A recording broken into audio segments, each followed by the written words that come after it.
All right. There it is. My whole life in a storage unit. I am officially a vagabond as of now. Well, I just got done with a lunch meeting with my director at work, and I let him know that I will be leaving in April. So that's a big first step. I can tell you I'm a little, you get the feeling that things are real when it is actually telling your work that you are leaving. So that's where I'm at. That's the, I guess I'm going. I guess that's the plan. So, well, here it is. Completely empty other than the pictures on the wall and my motorcycle gear. Guess it's time to go. I'm guessing the question you're asking yourself is, why did I quit my job and why am I doing all of this? So what the plan is this. I'm going to ride from up here all the way down here. And I think that is going to take me about 10 months or so. And then I will either ride my way back or I will figure out what's next after that. But in simple terms, the plan is to ride until I run out of road, which is somewhere at the bottom of South America. And I wanted to take as much time as I can, and it's try to get there when the season is right for it. So it's a big trip, but I couldn't figure out any other way to do it but to just save my money and take the time to go do it the way that I want to do it. And that is what I'm taking with me, which is my Suzuki DR650. So this is the bike that I'm going to take on the trip. As I get on the road, I'll do a little more deep dive into exactly what the bike is and what I've done to it just for this trip. Here we go.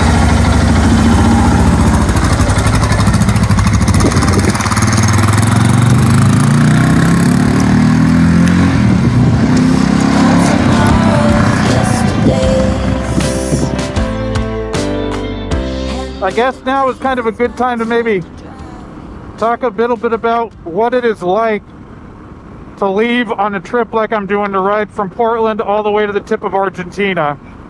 I kind of had yesterday and this morning to try to gather my thoughts on what it's like.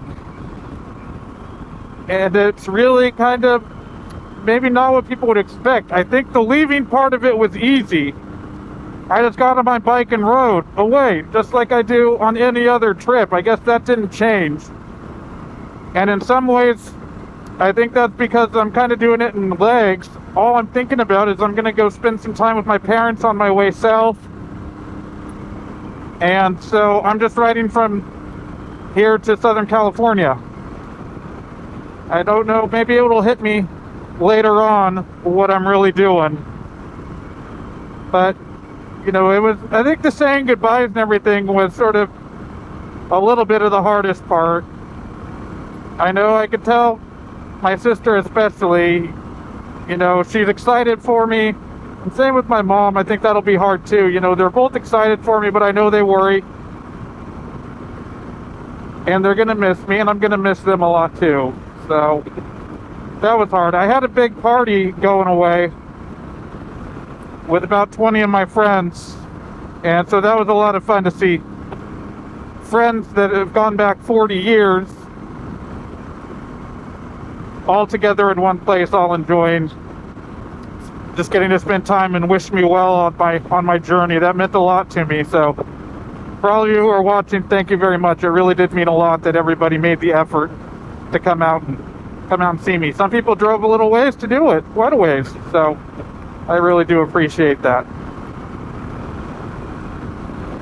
But I really do think that the harder part was not the leaving, it was the preparation and all the stuff ahead of it. All of the trying to make sure the finances were in order, all the paperwork involved, all the shots, and just the whole idea of packing your life up into a storage unit and leaving your job. That's kind of a weird feeling because it's a real commitment, and it could have potentially long-lasting ramifications to my career. I don't think it will, but you know, it was a risk. It's a risk that I'm taking on myself to go do this. And I don't know any other way to do it, you know, but I think that it's important to chase your dreams. And even when it seems crazy, if it's important to you, you need to do it. And that's what this is. I don't know what it is about some people like me that feel the need to do this kind of thing, and why exploring and pushing myself and experiencing other cultures is so important. But I think that it's sort of the explorer mentality. You know, there's always been explorers for humans. Some of them sailed across unknown oceans, some of them walked across unknown lands. We don't really have that anymore. There's no unknown places, really. So I think that some of us now are the type of people who see a mountain, and instead of seeing a mountain, we want to know what's on the other side of the mountain. And that's how I am. I want to go to places that I've never been. I want to see things I've never seen, and I want to meet people that I wouldn't meet any other way. And that's really what this trip is about, is me getting to, it's that explorer bit, and really do something that is more than what I would be able to do otherwise. You know, you could, when I did my Alaska trip, which is in the video that you just watched, I was gone a month, and it really sort of took until about 3 weeks in before I started to even feel like I was traveling. The rest of it was just trying to unplug from normal life, which is something we all have to do when we go on a trip, and it takes some time. And just about the time I was getting comfortable with kind of the rhythm of traveling, it was time to come home. So I very much wanted to do something where I could spend a lot of time in that mindset and in that headspace of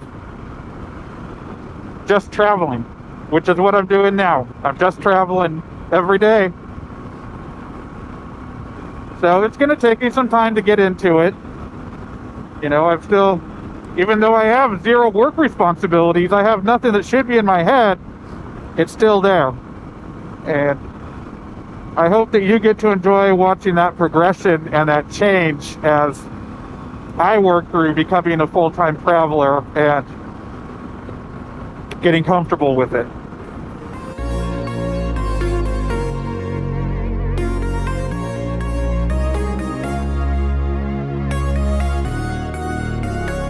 Day one is done. As you can see from behind me, it is gross. It is dumping down rain. So I stopped. I was over the rain at this point, but that's Oregon for you. It was certainly not going to let me out without a little bit of the weather. Day one in the books. So this is the beautiful, beautiful Oregon coast. Fortunately, it is very wet, so I'm not going to go that fast. And I mean, come on, it's a DR650. How fast is it going to go?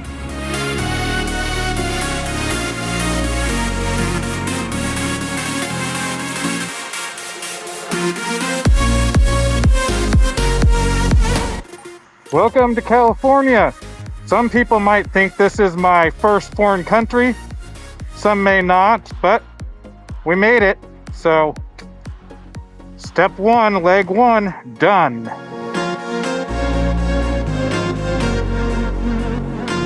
So you have no idea how nice it is to be out of the rain.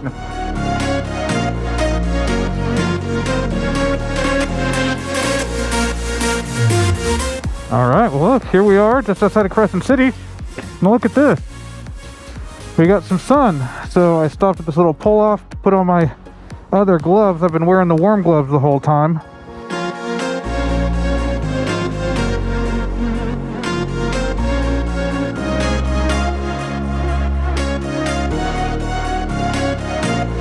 We're a little farther south on 101. The weather's been holding. That's been nice. I cannot complain about that. But this is right through the redwoods. It's a pretty area. Getting late. I've sort of set my sights on the little town of Willits. Stop for the night. My GPS says I'll be there about 5:30. That seems like a reasonable time to find a spot.